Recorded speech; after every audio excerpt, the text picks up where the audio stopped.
ये उन दिनों की बात है जब मैंने as a journalist, as a freelancer अपना काम करने के बारे में सोचा था। और अखबारों में एंट्री मिलना बहुत मुश्किल था। टाइम्स ऑफ इंडिया वगैरह जैसे न्यूज़पेपर्स तो आपके बायोडाटा को आप रिसेप्शन पे दे के जाया करते थे अति उत्साह में, और वो रद्दी की टोकरी में पड़े मिलते थे। वो खुद बोलते थे कि इसका हमारे लिए कोई मोल नहीं है, वो एक प्रोडक्ट है हमारा अखबार तो। और ऐसी जगहों पर नौकरी पाना तो दूर की बात थी। और हम दफ्तर दफ्तर घूमते थे। और उन्हीं दिनों शादी हुई थी, और शादी से पहले मैं पेप्सी की एक फ्रेंचाइज़ में काम करता था। लेकिन शादी के आसपास ही, शादी होने के बाद वो नौकरी मैंने छोड़ दी थी, क्योंकि मैं उससे तंग आ चुका था और एक अलग तरीके के रिस्पॉन्सिबिलिटी में, दबाव में आ गया था। क्योंकि शादी हुई है और आप नौकरी छोड़ रहे हैं, उस पर भी ये दबाव और ज़्यादा था कि पत्नी नौकरी करती है, तो ऐसे में अपने आप को प्रूव करने की बहुत रिस्पॉन्सिबिलिटी और ज़्यादा आ गई थी।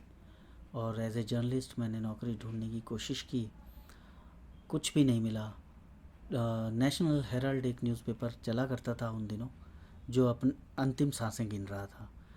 उन्होंने कहा कि आप एज एन इंटर्न हमारे यहाँ आना शुरू कर दीजिए। एज ए इंटर्न वो भी लोग कुछ नहीं दिया करते थे, लेकिन हमें एक हीला हवाला मिल गया कि चलो कहीं जाना है, कुछ काम करना है जैसे। तो अपना जीवन निरर्थक सा लगने लगा था, ऐसा लगता था हम किसी के काम आ नहीं सकते हैं। तो ऐसे ही मैं एक दिन सोचता हुआ और पैदल चलता हुआ जा रहा था। एक नाली के साथ साथ चल रहा था, सड़क के किनारे एक नाली थी और कूं कूं की आवाज़ आई। तो मेरा ध्यान अपने दुखों से, अपनी परेशानियों से हट के उस कूं कूं की आवाज़ पर गया। तो देखा 3-4 पिल्ले अ, नाली में हैं और चढ़ने की कोशिश कर रहे हैं। तो सहजता से ही मैंने क्या किया कि उन्हें अपने थॉट में ही उन्हें उठाया, उन्हें बाहर रखा और चलना शुरू कर दिया। मैंने कुछ ज़्यादा सोचा नहीं इस बारे में। मैं चल रहा हूँ तो देख रहा हूँ कि मुझे अपने हाथों पे गीलापन महसूस हो रहा है। ये करीब 100 मीटर के करीब मैं आसपास निकल चुका था जब मेरा इस बात पे ध्यान गया। मैंने देखा गीला गीला क्यों है मेरे हाथ पे, तो देखा कि वो उन बच्चों की जो माँ है, वो एज ए थैंक, एक जेस्चर के तौर पर मेरे हाथ को चूमती हुई मेरे पीछे पीछे आ रही है। तो ये एक बहुत छोटी सी बात है, लेकिन इसको अब भी बयान करते हुए मेरी रोए रोए खड़े हो रहे हैं कि इस चीज़ ने मुझे कॉन्फिडेंस ज़बरदस्त दिया। मैं कुछ काम का हो सकता हूँ, इस चीज़ ने मुझे बहुत सहारा दिया।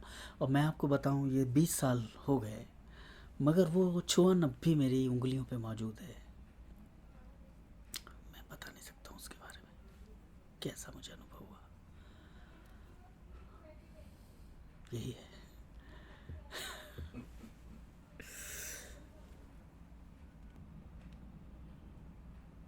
कैसा तो मैं हो गया उसे महसूस करने के बाद। उछल उछल कर वो कुतिया मेरे हाथ को चूम रही है, थैंक यू कह रही है मुझे। उसके बच्चे भी उसके पीछे पीछे आ रहे हैं। हम हमने देखा है, जानते भी हैं कि कुतिया या किसी भी जानवर के बच्चों को छो तो सींघनी की तरह दौड़ती है आपकी ओर, इसलिए कोई हिम्मत नहीं करता है उन्हें हाथ लगाने की। मगर वो माँ का रूप मैंने देखा। जिजीविशा कितनी स्ट्रॉन्ग चीज़ है, और हमारी नज़र में वो इंसान से कमतर एक स्पीशीज़ है। हम ख़ुद को अशरफुल मखलूक़ात कहते हैं, लेकिन वो जो छुअन थी वो मुझे कभी नहीं मिली, किसी से नहीं मिली, वो नहीं मिली। दैट वाज,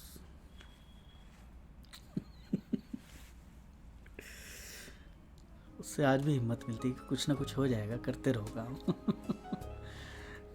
लोग हैं जो तुम्हें प्यार करेंगे।